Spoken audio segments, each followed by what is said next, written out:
நம்ம Ashwin sweets and snacks export பண்றதுக்கு 7373041434 மற்றும் www.ashwinsweets.com கான்டாக்ட் பண்ணுங்க.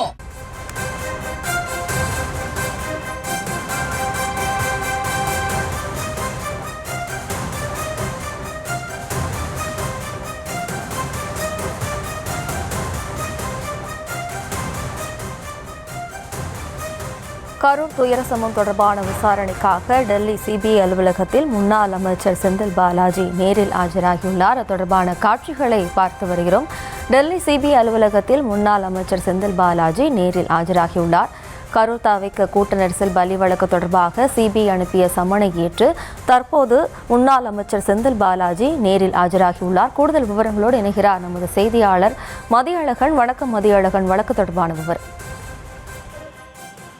கரூரில் கூட்ட நெரிசல் தாவேகா மக்கள் சந்திப்பு நிகழ்ச்சியின் பொழுது ஏற்பட்ட கூட்ட நெரிசல் சிக்கி 41 பேர் உயிரிழந்தனர். இந்த விவகாரம் தொடர்பாக ஏற்கனவே கரூர் மாவட்ட எஸ்பி, மாவட்ட ஆட்சியர், அப்பொழுதைய ஏடிஜிபியும் தற்பொழுதைய டிஜிபியுமான டேவிட்சன் தேவாசிவாதம் உள்ளிட்டோரிடம் விசாரணை நடத்தப்பட்டது. அதே போல தாவேகா தலைவர் விஜய், அவரது கட்சி நிர்வாகிகள் என அது மட்டுமில்லாமல் கரூர் மாவட்ட செயலாளர் உள்ளிட்ட பலரிடம் விசாரணை நடத்தப்பட்ட நிலையில் இந்த விவகாரம் தொடர்பாக விசாரணைக்கு ஆஜராகுமாறு கரூர் மாவட்ட எம்எல்ஏவும் முன்னாள் அமைச்சருமான செந்தில் பாலாஜிக்கும் சிபிஐ உத்தரவு பிறப்பித்திருந்தது.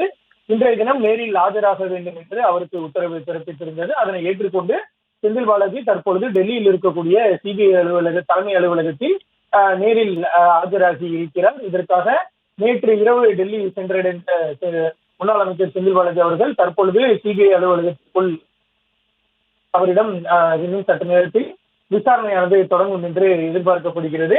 இந்த விவகாரம் தொடர்பாக செந்தில் பாலாஜி மீதுதான் பல்வேறு குற்றச்சாட்டுகள் முன்வைக்கப்பட்டன. குறிப்பாக மற்ற மாவட்டங்களில் நடைபெற்ற மக்கள் சந்திப்பின் பொழுது ஏற்படாத இது போன்ற பிரச்சனை கரூரில் மட்டும் ஏற்பட்டது. செந்தில் பாலாஜி குறித்து விமர்சிக்க தொடங்கியவுடன் தான் வாட்டர் பாட்டில்கள், காலணிகள் வீசப்பட்டன என பல்வேறு குற்றச்சாட்டுகள் எழுப்பப்பட்டன.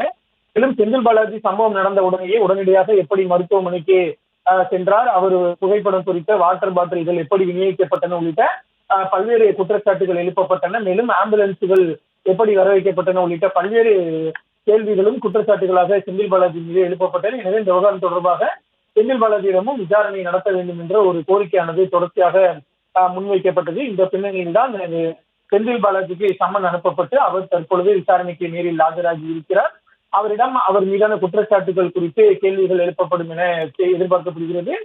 இந்த விவகாரம் தொடர்பாக தமக்கு எப்படி சம்மன் அனுப்பப்பட்டது என்பதே தமக்கு புரியவில்லை என்றும் செந்தில் பாலாஜி தெரிவித்திருந்தார். ஏனென்றால் பாதிக்கப்பட்டவர்களை பார்க்க சென்றதற்காக தான் தமக்கு சம்மன் அனுப்பப்பட்டதாக சிபிஐ கூறினால் மற்றவர்களும் தானே பார்க்க சென்றார்கள் என்ற ஒரு கேள்வியும் செந்தில் பாலாஜி தரப்பில் எழுப்பப்பட்டிருந்தது.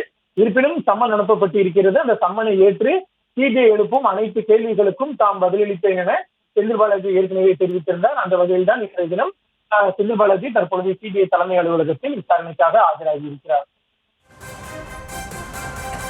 விவரங்களுக்கு நன்றி மதியழகன். நம்ம Ashwin sweets and snacks export பண்றதுக்கு 7373041434 மற்றும் www.ashwinsweets.com கான்டாக்ட் பண்ணுங்க.